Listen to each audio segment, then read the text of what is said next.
पिता की 3 संतानें और उन तीनों संतानों को 50-50 हजार रुपये दिए और बोला कि भाई मेरे पास में जितना था मैं आपको दे रहा हूँ, अब अपना रास्ता स्वयं तय करना है।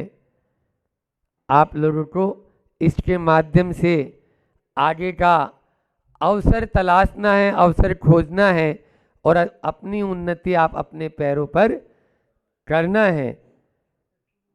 सही पिता वही होता है जो इस प्रकार से निर्णय ले लेता है। समझ में आया? नहीं तो मोह के कारण अंतिम समय तक वह केवल उसका पोता पोती भी हो गए तो अभी उसका पालन पोषण ही कर रहा है पिता का। मेरा बेटा मारो छोरो, मारो छोरो। अरे तो मारो छोरो कब तक? थारो ही छोरो है, लेकिन कब तक? समझ में आ रहा है?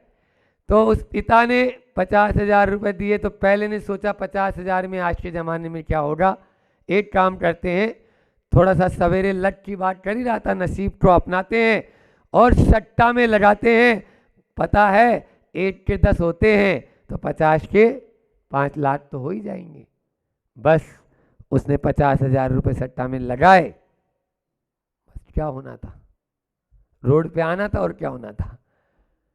चला गया, नुकसान हो गया। और दूसरे ने 50 हजार में क्या मिलेगा, चलो एक छोटी सी परचून की दुकान खोल ली गली में और अपना जैसे तैसे करके अपना और अपने बाल बच्चों का पालन भरण पोषण, खाना खुराक जितना कमाने का जुगाड़ हो गया। लेकिन तीसरा बहुत समझदार बेटा था और वह सोचा 50 हजार रुपये पिताजी ने दिए हैं, ऐसे ही नहीं दिए होंगे, उसमें कोई राज की बात है, इनको तो हाथ ही नहीं लगाना है। अभी पहले वह किसी की दुकान पे काम करने लगा और पहले अनुभव लेने लगा कि मुझे अनुभव हो जाए, उसके बाद में मैं अपना खुद का धंधा अच्छा कारोबार करूंगा और अपनी पेट जो पिता की गुडविल थी उसका इस्तेमाल करूंगा। और उसने ऐसा ही किया। कुल 2-3 महीने उसने काम सीखने में लगाया और उसके बाद में शहर के एक अच्छे स्थान पर देखकर उसने होलसेल की अपनी एक पिताजी के साथ पर दुकान खोली। तो ऐसी खोली कि बस ट्रकों से माल आता और ट्रकों से माल जाता। आप भी समझ गए होंगे अवसर का पहला भाग्य ने साथ नहीं दिया। जैसे ही पिता ने पूछा 2-4-5 महीने बाद में कि क्यों, क्या हुआ, बोले भाग्य ने साथ नहीं दिया। दूसरा बोलता है भाग्य ऐसा ही था। कुसुम्बा वाले जी बैठ जाओ ना अभी थोड़ी देर। हाँ अभी अपन करते हैं, हम तो आपको बुला ही रहे थे। भाग्य ने साथ नहीं दिया और फिर उसके बाद में भाग्य ऐसा ही था, उसने ऐसा सोचा। और तीसरे ने भाग्य को साबित करके बता दिया कि भाग्य ऐसा होता है।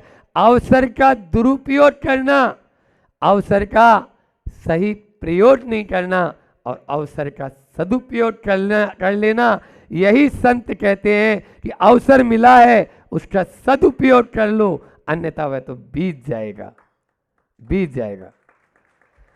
आज बात ओ की है, अपॉर्चुनिटी, ओ फॉर अपॉर्चुनिटी, अवसर, अवसर मिला है उसका उपयोग कर लो। आप लोग भजन तो अच्छा अच्छा गा लेते हो कि अवसर बार बार नहीं आवे, समय हाथों से बीता जावे। भैया पुण्य कमा लो। अभी सिरसाला वालों ने अपॉर्चुनिटी का पूरा अवसर का फायदा उठा लिया कि कोई बात नहीं, महाराज जी इधर से निकल भी रहे हैं तो रात में 12-1 बजे तक यहाँ के उत्साही युवाओं ने पूरे नगर को सजा दिया और इसमें पताका लगा के लिखकर और तरह तरह का वाद्य घोष आदि बजाकर, निश्चित रूप से ये अवसर का फायदा है। योग मिलना 2 शब्द हैं, योग और प्रयोग। आज मैंने देखा छोटे सा गांव, लेकिन पड़गायन के समय ऐसा लगा कि हर घर में चौका लगा है, हर घर में चौका लगा है कि नहीं महाराज जी मेरे घर में। मुझे भी सोचना पड़ा कि अब कहाँ जाना है। ठीक है भैया, विधि ले लो, जहाँ पर जिसका जैसा भाग्य होगा वहाँ पर पहुँच जाएंगे। ऐसा ही होता है। ये तभी बन पाता है जब अपॉर्चुनिटी का, अवसर का फायदा उठाने वाले रहते हैं। आज सिरसाला में बहुत अच्छा इसका लगा। तो अवसर का सदुपयोग कर लेना। 4 बातें करेंगे अपन। अवसर का मिलना या पाना, अवसर का मिलना, अवसर का लाभ उठाना, अवसर को खो देना और अवसर की प्रतीक्षा करना। अवसर की प्रतीक्षा करना, ये 4 शब्द हैं। इन पर अपन अवसर की बात अल्प समय में करेंगे। हालांकि ओ पर तो और भी शब्द हैं, लेकिन उन पर बाद पर बात करेंगे। समय मिलेगा तो पहले इस अवसर को हाथ से न जाने दें। तो सबसे पहला है अवसर का मिलना। हमें अवसर मिलता है। मैंने अभी बोला योग और प्रयोग 2 शब्द है ना। योग का मिलना या अवसर का मिलना हो गया। मान लीजिए प्रयोग क्या किया आपने, आपको स्वस्थ शरीर मिला, क्या प्रयोग किया? पिता ने तो सबको 50-50 हजार रुपए दिए थे, सबको समान दिए हैं। बोलो, उस परमात्मा ने सबको समान दिया है। 2 हाथ, 2 पांव, 2 आंख, 2 कान, 1 नाक, ये सब मुझे भी दिया है और आपको भी वैसा ही तो दिया है। उस शरीर का लाभ क्या ले रहे हैं? उस शरीर का उपयोग क्या कर रहे हैं? उस अवसर का फायदा क्या है? जो आपको शरीर मिला है उसका उपयोग क्या? समझ में आया? तो शरीर का उपयोग। ऐसे ही मंदिर, मान लीजिए घर के बिल्कुल बाजू में मंदिर है, ये क्या हुआ? योग। योग का मिलना है। लेकिन उपयोग बहुत सारे, बहुत तरह से मिलेंगे, दीवार से दीवार सटी हुई है, लेकिन उपयोग कुछ नहीं। मंदिर जाते ही नहीं। पूछते हैं भैया मंदिर जाते हो, अभिषेक करते हो? अब महाराज जी टाइम नहीं मिलता है। और समय के लिए, सबके लिए टाइम है, समय नहीं मिलता है। देखा हमने कई जगह। बोलो, गली में मंदिर है, घर के बाजू में मंदिर है, ये योग अवसर तो मिल गया। अरे ऐसे स्थानों पर मंदिर आपका जन्म हो जाएगा। यदि अवसर मिला है और उसका उपयोग नहीं किया तो आने वाले समय में आपको फिर कभी मंदिर का सानिध्य मिलना मुश्किल है। संत कहते हैं कि जिसको मंदिर घर से दूर लगे, समझ लेना नरक पास है। मंदिर यदि घर से दूर लगे तो नरक पास है, ये स्थिति है। और मंदिर के भाव नहीं बन रहे हैं, मंदिर जाने के परिणाम नहीं हो रहे, तो ये आपको अवसर छूट रहे हैं। तो यहाँ पर अवसर का मिलना, अवसर का मिलना बहुत कठिन है। अपन को उस अवसर का लाभ उठाना है। माना कि सचिन तेंदुलकर हर बॉल पर छक्का नहीं मारता, लेकिन जिस बॉल पर छक्का मारने की गुंजाइश है उसमें अपने बैट घुमाने से वो चूटता भी नहीं है। उस पर अपने बैट घुमाने से चूटता भी नहीं है। जैसे ही अवसर मिला तुरंत आप उसको कर लो। देखो, एक बार एक ऐसा था, एक फकीर था। वो फकीर एक पेड़ के नीचे रहता था। नदी का किनारा था, नदी में पानी बढ़ा, लोग देखे कि गांव भी डूब जाएगा, तो वहाँ से जाने लगे और उस फकीर को ही बोला कि बाबा साथ में चलो, नहीं तो नदी में भगवान मुझे बचा लेगा। वो क्या बोलता है? भगवान मुझे बचा लेगा। ठीक है भैया, सब लोग चले गए, गांव खाली। थोड़ी देर बाद में ही एक गाड़ी वाला, जीप जो होती है, क्या बोलते कार, तो वो वाला आया, क्योंकि तब तक पानी और बढ़ चुका था। तो उसने बोला भैया इन बाबा को और बचा लें, बाबा गाड़ी में बैठ जाओ, आगे छोड़ देंगे, हम जा रहे हैं, तो मुझे भगवान बचा लेगा, भगवान बचा लेगा। उसके बाद में पानी धीरे धीरे बढ़ता गया, बढ़ता गया, पानी उसके यहाँ तक आ गया। एक नाविक आया, नाव चलाता हुआ, अभी भी बोल रहा है बाबा नाव में आ जाओ ना, यहाँ डूब जाओगे, पानी तो बढ़ता ही जा रहा है, बरसात होती जा रही है, आप जल्दी से अपन पार हो जाएंगे, मैं आपको अन्यत्र छोड़ दूंगा, भगवान मुझे बचा लेगा। तब तक पानी और बढ़ता बढ़ता और बढ़ गया। वो फकीर पेड़ के ऊपर चढ़ गया। पानी जैसे ही बढ़ा तो वो पेड़ के ऊपर चढ़ गया कि भगवान बचा लेगा। तभी एक हेलीकॉप्टर उधर से गुजरा, उसने देखा एक आदमी पेड़ के ऊपर चढ़ा हुआ है, हेलीकॉप्टर से आवाज़ लगाई, रस्सा डाला, भैया इसको पकड़ ले और तुम ऊपर आ जा। बोले मुझे भगवान बचा लेगा। थोड़ी देर बाद में पानी और बढ़ा, पेड़ भी पूरा डूब गया और वो फकीर भी उसमें बह गया और मृत्यु को प्राप्त हो गया। अब आप बताइए, वो जब मृत्यु को प्राप्त हुआ तो भगवान के दरबार में जाके बोलता है, भगवान आप मुझे बचाने नहीं आए, भगवान आप मुझे बचाने नहीं आए, मैं आपको पुकार रहा था। बोले मूर्ख, मैंने 4 लोगों को भेजा था और तुम बोल रहा है भगवान बचाने नहीं आए।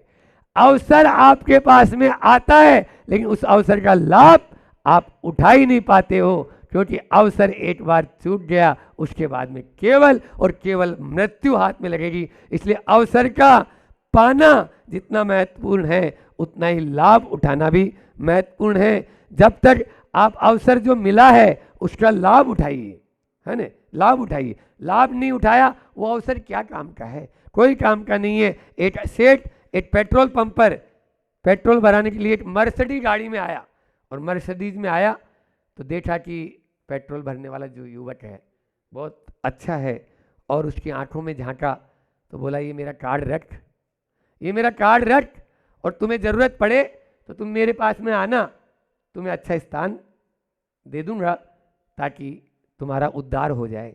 उसने देखा ऐसे तो बहुत सारे आते हैं, कार्ड लिया, थोड़ी देर में गाड़ी चली गई और उसने कार्ड फेंक दिया, कार्ड फेंक दिया।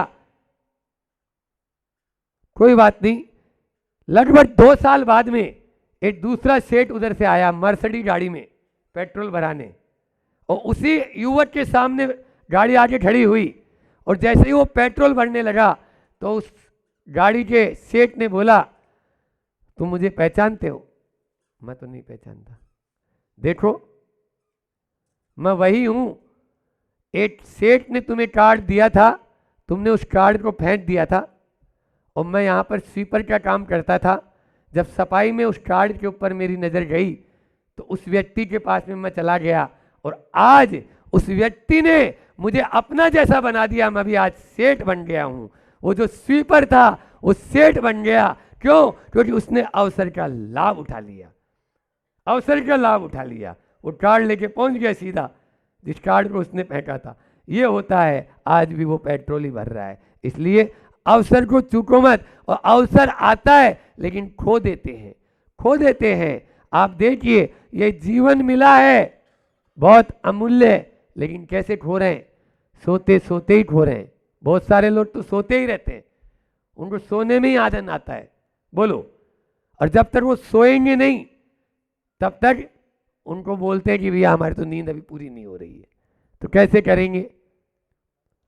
ऐसे में तो जिंदगी ही पूरी हो जाएगी। ध्यान रखना बंधुओं, दिन तो वही 24 घंटे का होता है, लेकिन बहादुर व्यक्ति वो है जो 24 घंटे में भी 26 घंटे का काम कर ले, 26 घंटे का काम कर ले, तब तो वह बहादुर है। अन्यथा अन्यथा तो सोते सोते में निकल गई सारी जिंदगी। और फिर अगला है अवसर की प्रतीक्षा करते रहना। कुछ लोग हैं अभी अवसर आएगा तब देखेंगे, अवसर मिलेगा तब देखेंगे, तो ऐसे में वो केवल बहानेबाज रहते हैं, उनको करना कुछ भी नहीं है, करना कुछ भी नहीं है। ध्यान रखना, एक वो श्रावक होता है जो साधु के आने की खबर सुन ले तो नगर में चौके की तैयारी करने लग जाता है, नहीं मुझे चौका लगाना है। दूसरा श्रावक वो बताया मध्यम श्रेणी का, ये तो उत्तम हो गया, मध्यम श्रेणी का साधु आ गए, बहुत तपस्वी साधु हैं, बहुत अच्छे तपस्या करते हैं और ज्ञान ध्यान में लीन रहते हैं, हमें चौका लगाना है। दूसरा मध्यम श्रावक है। और तीसरा वो है जो दूसरे श्रावक को देखकर ये चौका लगा रहा है तो मैं भी लगा लूं, ये तीसरा है मध्यम जगन्य। लेकिन उसका क्या बोले जो चौका लगाने वालों को ये बोल दे कि नहीं तुम चौका मत लगाना, तेरे यहाँ तो हमेशा ही होता है, तू लगाएगा तो हमेशा ही हो जाएगा, तो तेरे यहाँ नहीं, तुम हमें। ऐसे में पाप कर्म का, परसों मेरे पास में कहीं किसी नगर में थे ना अपन, वहाँ पर वो बोले मेरे से महाराज जी इस पे प्रवचन करना, हमें याद नहीं रही, आज याद है, वो टेलीविजन में सुन लेंगे बाद में, हाँ जिन्होंने चैनल पर। तो मेरा कहना तो ये है कि निश्चित रूप से किसी के बीच में भी, चाहे भले ही उनके ही यहाँ पे हमेशा हर साधु के हार होते हों, क्योंकि वो बिहार करा रहे हैं या उनसे जुड़े हैं या अन्यत्र जाते आते रहते हैं, जान पहचान है या उनका पुण्य तेज है, समझ में आ रहा है। लेकिन अपने पुण्य को बट्टा मत लगाना, बट्टा मत लगाना, अपने पुण्य को कम मत करना। जितने लगते हैं लगने दो ना। हाँ, कुछ नजरों में होता है, एक साधु एक चोटा, दो साधु दो चोटे। सिरसाला की बात नहीं बोल रहा हूँ, सिरसाला में तो आज हमने ट्रेलर देख ली, पिक्चर तो पूरी बाकी है अभी। हाँ, समझ में आया। और आजू बाजू में खेत भी देख लिए हैं, तो यहाँ बिल्कुल जगह बहुत अच्छी शांत प्रिय है, और यहाँ के उत्साही युवाओं के लिए तो आगे पुण्य रहेगा, तो जरूर आपको लाभ मिलना भी चाहिए। तो मेरा ये कहना है कि अवसर का मिलना, अवसर को पाना या लाभ उठाना, फिर अवसर को खो देना और अवसर की प्रतीक्षा नहीं करते रहना। अवसर बस हमें तो कब मिले और कब हम कर ले। बंधुओं, अवसर मिलता है। आपको मैं अपने ही जीवन का प्रसंग बता दूं, कुछ ब्रह्मचारी ऐसे आज भी हैं जिनको आचार्य श्री ने बुलाया, बोले दीक्षा ले ले, नहीं ली, नहीं ली, आज भी है। एक नहीं, दो नहीं, 10 नहीं, 20 नहीं, 50 हैं, सुन रहे हो। लेकिन हम थे, आचार्य श्री जी को एक ही बात बोली, दीक्षा लेना है और आप ही से लेना है। कैसे देना है ये आपके ऊपर निर्भर है। 14 साल प्रतीक्षा कराई, कोई बात नहीं, और करवाते 40 साल भी तो मुझे कोई ऐतराज नहीं था। लेकिन बस हम अपने पुरुषार्थ को, अवसर को खोएंगे नहीं, बस चलते जाएंगे। और ब्रह्मचारी अवस्था में भी केशलोच करना, पैदल विहार करना, एक समय भोजन करना, उसी समय पानी लेना, शाम को कुछ भी नहीं लेना। मुनियों की तरह चर्या कर लेते थे अपनी, मुनियों की तरह चर्या करते थे। केवल तन पे वस्त्र थे, उनको धोने बैठते थे तो आंखों में पानी आता था। गुरुजी इनको उतार दो, कब तक धोते रहेंगे ये, समझ में आ रहा है। लेकिन अवसर अपन यदि आप ठान लोगे तो मिलेगा आपको अवसर, क्यों नहीं मिलेगा। सिरसाला वालों का पुण्य, भले ही थोड़ा सा घूम के आए, पहले मांडल चले गए तो थोड़ा सा दिल में दुख दुख तो हो रहा था, आएंगे या नहीं आएंगे, आएंगे, और आहारचर्या भी यहाँ पर होएगी, ये भी बात हो गई थी। इसलिए सिरसाला वालों का पुण्य कहीं से कहीं तक कोई कम नहीं करने देंगे। इस प्रकार से 4 बात अपन ने की। और इसके अलावा ओ पर यानी अपॉर्चुनिटी, फिर ऑफ और ऑन और ऑफ भी होता है ना। तो जिंदगी में अच्छाइयाँ होती हैं, अच्छाइयाँ, उस स्विच को ऑन कर दो, और जो बुराइयाँ होती हैं ना उसको ऑफ कर दो, ऑन और ऑफ दोनों। और उसके बाद में ओवर पूरे हो जाएंगे, अपने भी ओवर पूरे होने वाले हैं, इसलिए ओवर पूरे। ओवर पे 4 बात और बता दूं। कभी भी अति हर चीज की खराब होती है। सबसे पहला है ओवरलोड, ओवरलोड, ठीक है ना। ओवरलोड, ओवर ड्यूटी या over time, overload, over duty, over estimate और ओवर कॉन्फिडेंस, इन चारों से बचना है। 4 ओवर दे दिए मैंने। पहला है ओवरलोड, अति भारारोपण, अतिचार भी है। हाँ, किसी के ऊपर अनावश्यक भार लाद रहे हो आप, चाहे वो मनुष्य है, चाहे वो जानवर है, चाहे वो कोई भी है, समझ में आ रहा है। अनावश्यक लादेंगे, इंजन ठप हो जाएगा, फिर उसके बाद में वो चलने वाला नहीं। इसलिए उतना ही उससे काम लो। हाथी पर, गधे पर हाथी का वजन मत ला दो, हम ये कहते हैं। उसको थोड़ी देर रिलैक्सेशन, रिलैक्स करेगा, अपना आप ठीक हो जाएगा। फिर उसके बाद में ओवर ड्यूटी, 8 घंटे की ड्यूटी होती है। कितने घंटे आज सवेरे महाराज श्री जी बोल रहे थे ना, बोलो। परिजन को पाप ही नहीं समझते हो तो, उसको तो अपन ये बोलते हैं नहीं, ये तो हमारे लिए जितना आए उतना आता चले जाए, समझ आ रहा है। धार्मिक कार्य के लिए समय नहीं मिलता है, और संसार के कार्यों के लिए या अर्थ के कार्यों के लिए दिन भर आपका यूं ही गुजर जाता है। आप देखिए ओवर ड्यूटी, ओवर ड्यूटी, यहां पर 1 घंटा या 15 मिनट या 20 मिनट ज़्यादा नहीं हो पाएगा, लेकिन वहां पर ओवर ड्यूटी चल रही है। फिर उसके बाद में ओवर एस्टिमेट। बुंदेलखंड में एक कहावत है, या मारवाड़ी में बोल देता हूं, कि डूबे गारे 3 जना। व्यापार करने वालों, व्यापार का सूत्र दे रहा हूं। हाँ, आप लोग व्यापार करना चाहते हो और अच्छा व्यापार करना चाहते हो तो गांठ बांध लो अपने। ये सूत्र दे रहा हूं, अगर सही व्यापार करना है तो डूबेगा रे 3 जना, पूंजी कम व्यापार गणा, कुबट कम गुस्सा गणा और आमद कम खर्चा गणा। खर्चा ज्यादा, बोलो, पूंजी कम व्यापार गणा, मतलब पूंजी तो कम है और व्यापार ज्यादा है। यह लक्षण है मिट जाने का। और कुबट कम है और गुस्सा ज्यादा है, लक्षण है पिट जाने का। पिटने का काम मत करो, पिटने का काम, ओवर एस्टिमेट कुछ नहीं करेंगे। और ओवर कॉन्फिडेंस, कॉन्फिडेंस से काम करो। कॉन्फिडेंस आपका कभी भी लूज नहीं होना चाहिए। आत्मविश्वास आपके लिए जरूरी है। जब तक आत्मविश्वास नहीं होगा, इसको बोलते हैं सेल्फ कॉन्फिडेंस। जहां लात मारूंगा वहां से पानी निकलेगा, बोलो ना, क्यों नहीं निकलेगा? लेकिन ओवर कॉन्फिडेंस नहीं, ओवर कॉन्फिडेंस हो जाओगे तो झटका खा जाएंगे। समझ में आ रहा है? तो ओवर कॉन्फिडेंस नहीं, लूज कॉन्फिडेंस नहीं होना चाहिए, ओवर कॉन्फिडेंस नहीं होना चाहिए, सेल्फ कॉन्फिडेंस आपके लिए बहुत अच्छा होगा। तो आज इस प्रकार से ओ फॉर अपॉर्चुनिटी का ध्यान रखें, अच्छाइयों को ऑन, बुराइयों को ऑफ करें और ओवर कॉन्फिडेंस कभी भी न बने। ऐसी भावना के साथ मैं अपनी वाणी को विराम देता हूं। समय भी आप सबका पूर्ण हो चुका है। बोले अहिंसा परमो धर्म की। आचार्य गुरुवर विद्यासागर जी महामुनिराज की। 2 दिन से अपनी चर्चा चल रही थी कि हमें व्यवहार को और अपने संबंधों को मधुर बनाना है। और व्यवहार और मधुर संबंध बनाने के लिए हर एक विषय पे हम 6 बिंदु देते थे।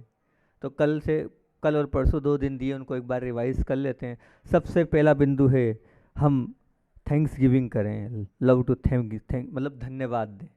हर कार्य के बाद, चाहे कोई भी हो, वो चाहे माँ हो, पिता हो, कोई भी हो, हम अपनी प्रवृत्ति में धन्यवाद तो ज्ञापित करें, उन्होंने अपने लिए कुछ किया है। तो जब हम धन्यवाद ज्ञापित करेंगे तो हमारे संबंधों में मधुरता बनती चली जाएगी। दूसरा बिंदु दिया था लो टेम्परेचर। लो टेम्परेचर मतलब कहाँ लो टेम्परेचर रखना है? हमारे उत्तम और उपकारी, जिनने हमारे पे उपकार किया, वहाँ लो टेम्परेचर मतलब क्रोध नहीं करना। किनके सामने क्रोध नहीं करना?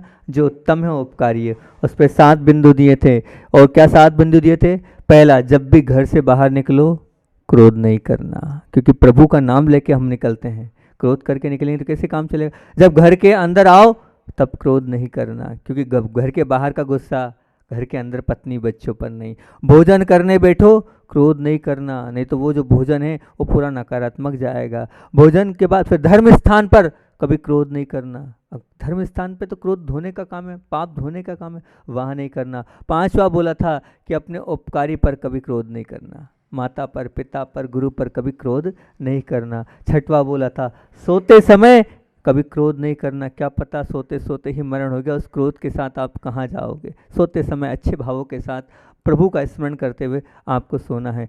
और 7वां बोला था मोबाइल पर कभी क्रोध मत करना। एक घटना भी सुनाई थी कि कैसे मृत्यु हो गई थी, यहाँ तो मोबाइल पे उसने डांट दिया और टेंशन में आया और एक्सीडेंट हो गया। ये 7 बात फिर बोली थी कि लॉट्स ऑफ लव करो, मतलब प्रेम, जितना आप प्रेम दोगे उतना प्रेम मिलेगा। प्रेम एक ऐसी चीज़, उसके लिए बात बोली थी हमने कि जहर वह है ना लेना चाहता है व्यक्ति ना देना चाहता है। जहर वह है ना लेना चाहता है ना देना चाहता है। पैसे लेने का तो मन है पर देने का मन नहीं है। पैसे लेने का तो मन है पर देने का मन नहीं है। उसी प्रकार सलाह जो है वो देना तो है पर लेना नहीं है। पर प्रेम एक ऐसी वस्तु है जो लेना भी चाहता है व्यक्ति और देना भी चाहता है व्यक्ति। कल भी कहा था कि आज हम पागल खाने में इसलिए नहीं है क्योंकि आज हमारा प्रेम स्वीकार किया जा रहा है और हमें प्रेम मिल रहा है। तो प्रेम को जितना बांटोगे, जितना दोगे, उतने संबंध हमारे मधुर बनते चले जाएंगे। और फिर बोला था लिव टुगेदर, संयुक्त परिवार। अगर आप संयुक्त परिवार में रहेंगे तो निश्चित तौर से आपका जो वो है वो क्या प्रेम बढ़ता चला जाएगा। उसमें मैंने आप लोगों के लिए कहा था लड़की दे रहे हैं और लड़की ले रहे हैं। उसमें 4 बिंदु आप लोग देख रहे हैं, वो नहीं देखना है। 3 बिंदु जो है वो 4 बिंदु देखना है और 3 बिंदु आप देख रहे हैं, वो भी मैंने बता दिए थे। आप आपकी बेटी के लिए जहाँ दे रहे हो कम से कम ये तो देखो उसके पास समय है कि नहीं, बेटी के लिए संस्कार उसके पास है कि नहीं, आंखों में शर्म है कि नहीं, उसके पास समझ है कि नहीं, ये 4 बिंदु देखना। लेकिन आप कौन से 3 बिंदु देखते हो? संपत्ति है कि नहीं, शिक्षा में आगे है कि नहीं, और सौंदर्य है कि नहीं। इन 3 चीज़ों को मत देखना आप। तो आपकी बेटी के लिए समय है कि नहीं, 1 चीज़, संस्कार है कि नहीं, 2 चीज़, आंखों में शर्म है कि नहीं, 3 चीज़, और समझ है कि नहीं, 4 चीज़। तो बहुत अच्छी बात रहेगी। फिर मैंने आपके सामने बिंदु रखा था 5वां, लॉटस ऑफ ट्रस्ट। ध्यान रखना, अगर हमें संयुक्त परिवार में सबके साथ मिलना है तो कभी भी अपना विश्वास मत टूटने देना। जब विश्वास टूटता है वहीं दरारें हो जाती हैगी। और अंतिम बिंदु दिया था लॉटस ऑफ डिसिप्लिन। ध्यान रखना, अनुशासन, जो एक अनुशासन हमारे घर का बना है उस अनुशासन में हमें रहना पड़ेगा। जो हमारी लक्ष्मण रेखा है वो हम नहीं भूलें तो बहुत अच्छी बात हैगी। अभी बैठा था यहाँ, बैठे बैठे आप लोगों का गांव, अभी तक गांव पे करता था मैं, पर कहीं फैक्ट्री में रुक गए, कहीं कहाँ रुक गए, तो कुछ गांव पर हो नहीं पा रहा था। तो आज हम गांव में ही प्रवचन दे रहे हैं। तो हम जहाँ जाते हैं वृदेल वासियों, उस गांव की व्याख्या करते हैं। पहले वो थोड़ी सी हम व्याख्या कर देते हैं, समय मिलेगा तो फिर और कुछ विषय दे देंगे। सुनना चाहते हो आप? आपका गांव का नाम क्या है? वीरदेल। मैंने सामायिक में चल रही थी, अब वो नाम याद नहीं था, मैंने बुला के पूछा हमारे साथ चल रहे, मैंने नाम तो लिख दो क्या है, उससे मैं थोड़ा चिंतन कर ले हम। तो बोले वीरदेल इस गांव का नाम है। तो वीरदेल की मैं आपके सामने व्याख्या कर रहा हूँ। वीरदेल वासियों, ये जो व्याख्या है इसको समझना और अपने जीवन में उतारना, इसको समझना और अपने जीवन में इस चीज़ को। महाराज जी ने बहुत अच्छा कहानी अभी हाल बात आप लोगों के सामने रखी थी कि जो बंदर था, वो बंदर के हाथ में क्या लगे थे? मोती, रत्न सब मिले, लेकिन वो मोती और रत्न को क्या कर रहा है? फेंकते जा रहा है, फेंकते जा रहा है, फेंकते जा रहा है। क्यों? क्योंकि उसको उस मूल्य, उसका मूल्य नहीं मालूम कि उसका क्या मूल्य है। इसीलिए मैं वृदेल वासियों से पूछना चाहता हूँ, आपको पता है आप इस मनुष्य पर्याय में आए हो, ये मनुष्य पर्याय कितनी मूल्यवान है, कितनी कीमती है। 84 लाख योनि, आप गाय नहीं बने, आप भैंस नहीं बने, आप बैल नहीं बने, आप बिल्ली नहीं बने, आप कुत्ता नहीं बने, आप नरक में नहीं हो, आप यहाँ हो। 84 लाख योनियों से छूटकर आप यहाँ आए हो। बहुत मुश्किल से मिलता है, ये मूल्यवान है आपकी पर्याय। ये पर्याय कैसी है?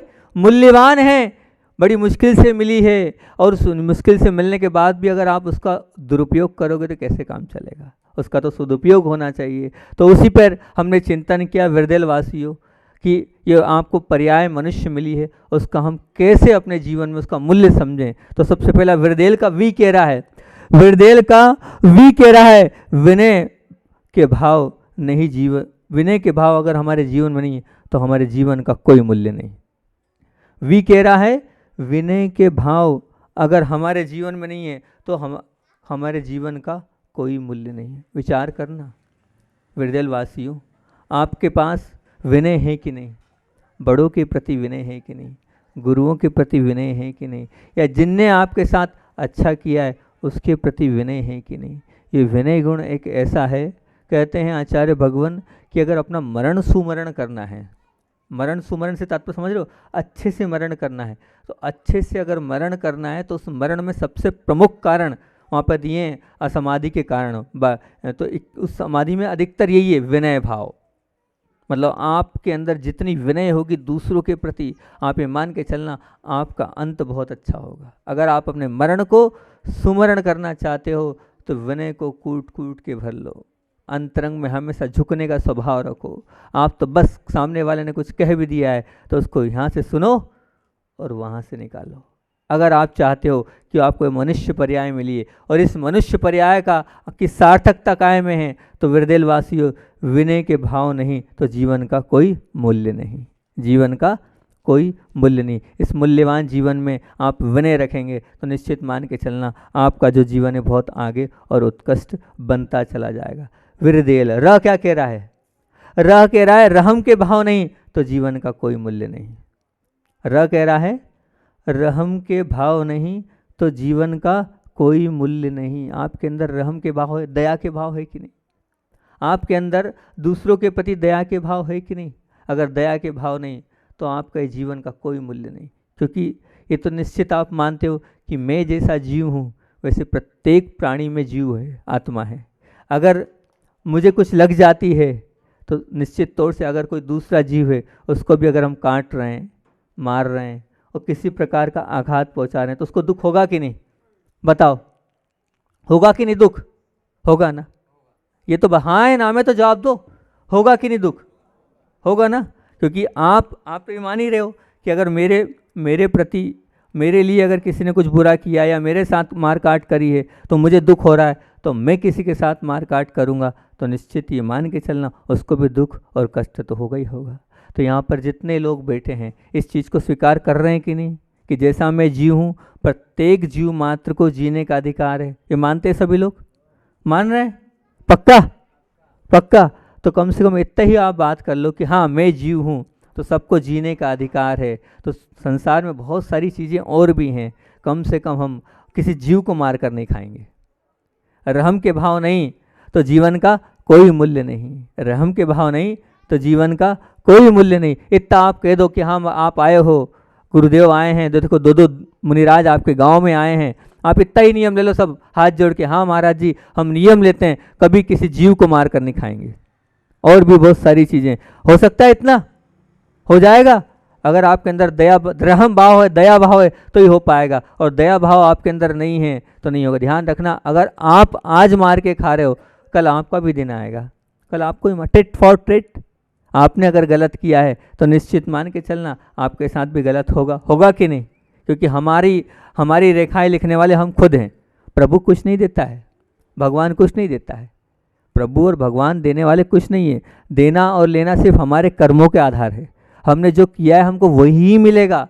ध्यान रखना, ऐसा नहीं है अगर कोई अच्छा है और आपके साथ गलत हो रहा है तो उसके साथ अच्छा ऐसा भगवान भेदभाव क्यों करेगा? उसके लिए तो सब एक जैसे हैं, सब एक जैसे हैं। तो भगवान आपके साथ गलत नहीं कर रहा है, आपने अपने साथ खुद गलत लिखा है। उस गलत लिखे कोई तो बास रहे, उस गलत। मैं हमेशा इसका एक उदाहरण देता हूँ कि आप जब भी किसी रेस्टोरेंट में जाते हैं, तो आपने जो ऑर्डर किया आपको वही मिलेगा ना। आपने बोला दाल लाना, आपने बोला नान लाना, आपने जो जो सब्जी बोली वही मिलेगी, दूसरी तो नहीं मिलेगी ना।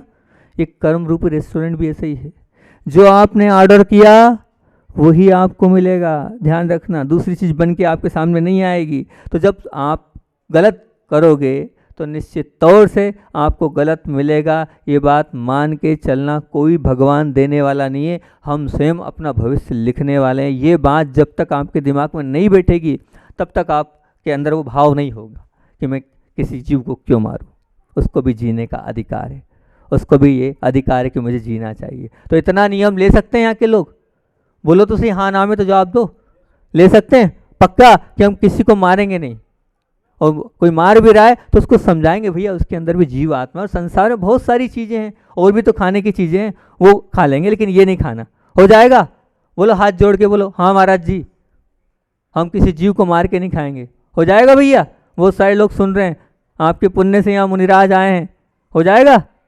तो इतना ही नियम ले लो कि हम किसी प्रकार का मांसाहार नहीं करेंगे, किसी जीव को हम मारेंगे नहीं। रहम की बात चल रही है तो रहम के भाव नहीं तो जीवन का कोई मूल्य नहीं। अपने आप पर रहम करो। आप क्यों रहम करो? कि आप जो जिस प्रकार से आप व्यसनों में फंसे हो, उस व्यसनों के माध्यम से आप अपने शरीर को तो नाश कर ही रहे हो, अपने शरीर को तो आप खत्म कर ही रहे हो, लेकिन साथ साथ में क्या कर रहे हो? आप अपने परिवार वालों को भी आप परेशान कर रहे हो। उन पे रहम करो, उन पे रहम करो, क्योंकि आप घर के बड़े सदस्य हो, और घर के बड़े सदस्य होने के नाते आप आदर्श व्यक्तित्व हो। आप कौन हो? आदर्श हो। और आदर्श क्या होता है? आदर्श मतलब आईना, आदर्श मतलब आईना। अब उस आईने में, वो जो आईना है उस आईने को देखकर ही सब बनेंगे। आप अगर खा रहे हो, आप अगर पी रहे हो, आप अगर गलत शौक कर रहे हो, तो ये बताओ कि वो सीखेगा कि नहीं? आपका बच्चा बताओ सीखेगा कि नहीं? मतलब आप उस पर रहम करो, उस बच्चे के ऊपर रहम करो, उसके साथ तो कम से कम गलत मत करो। अगर आप ये गलत कर रहे हो तो ये मान के चलना अपना तो गलत हो ही रहा है, साथ में पूरे परिवार का गलत हो रहा है। ये रहम भाव नहीं तो जीवन का कोई मूल्य नहीं। एक बालक था, वो बालक जो है अपने पिता से बोलता है कि पिताजी आप जब जब भी पियो तो एक काम करना। क्या? बोले एक बार पियो तो एक चांटा मेरे को मारा करो। बोले कैसी बात करता है? बेटा बोला, पिताजी बोले कैसी बात करता है, तेरे को क्यों मारूंगा? बोले पिताजी आज नहीं कल आप इतनी पीते हो, एक बोतल का एक मार दिया करो, क्योंकि कल पूरी दुनिया मेरे को मारेगी लात। कल पूरी दुनिया मारेगी तो आदत डलवा दो, अभी से आप मारना चालू कर दो, ताकि आगे जो है, अभी तो छोटा हूँ, मार खाने की आदत हो जाएगी। आप विचार करो क्या उनका क्या होगा, उन बच्चों का क्या होगा, उनको कौन देखेगा, उनकी परवरिश कौन करेगा, उनका भविष्य कौन संभालेगा। लेकिन आप तो अपने शौक में और अपनी खुद की कहना चाहिए व्यसनों में इतने ज़्यादा, आपको किसी से कोई मतलब नहीं है। यहाँ पर बहुत सारे लोग हैं जो पीते होंगे ना, ऐसा तो नहीं कि नहीं पीते होंगे, लेकिन अगर आप पी रहे हो, अपने पे रहम करो, और कम से कम किस पे रहम करना है, उन बच्चों पर रहम करो, उस जो अपने घर में आई माँ बहनें, उन पर रहम करो। अगर उन पर रहम होगा तो ये समझना कि रहम के भाव नहीं तो जीवन का कोई मूल्य नहीं। याद रखोगे ना, पहला क्या है, विनय के भाव नहीं तो जीवन का कोई मूल्य नहीं। दूसरा क्या है, रहम के भाव नहीं तो जीवन का कोई मूल्य नहीं। और तीसरा है, देने के भाव नहीं तो जीवन का, दे है ना, आगे अक्षर दे है ना, तो देने के भाव नहीं तो जीवन का कोई मूल्य नहीं। देने के भाव मतलब अगर आपके पास है तो दो ना भैया, है तो दो, चाहे वो जितना हो आपके पास, भले कम हो, लेकिन उस कम में से भी दे सकते हो, उस कम में से भी दे सकते हो। देने के भाव रहेंगे तो ये मान के चलना, हमेशा आप जितना दिया है उससे 100 गुना मिलेगा, जितना दिया है उससे 1000 गुना मिलेगा, जितना दिया है उससे करोड़ों गुना मिलेगा, जितना दिया है उससे अनंत गुना मिलेगा। अगर देने के भाव होंगे तो, चाहे आपके पास अगर ज्ञान है तो उस ज्ञान को दो, आपके पास ताकत है, शक्ति है, सामर्थ्य है, उस सामर्थ्य के माध्यम से दो, आपके पास समय है तो समय को दो, किसी के लिए भला करने के लिए दो। जितना दोगे उतना मिलेगा, ये आप गांठ बांध करके रख लेना, क्योंकि जो बीज बोते हैं, बीज के बाद ही फसल मिलती है। आपने इतना सा देकर जो बीज बोया, उसका जो वट वृक्ष के रूप में मिलेगा तो फिर कितना है, फिर तो वो अनंत गुना मिलता चला जाता है। तो देने के भाव रखो। में तो ये तो हमेशा कहता हूँ, 5 बिंदु हमेशा रखता हूँ कि देने के भाव में से क्या 5 बिंदु देते हैं, ध्यान से सुनना मेरे 5 बिंदु, कि आप अपने सधर्मी भाई, अपने साथ वालों का आधार बन जाओ। आधार बन जाओ मतलब, अगर ऐसा लगता है कि आपका कोई साथी है, आपसे कोई मिलने जुलने वाला है, आपका कोई रिश्तेदार है, अगर वो स्थिति उसकी खराब है तो उसका आधार बन जाओ,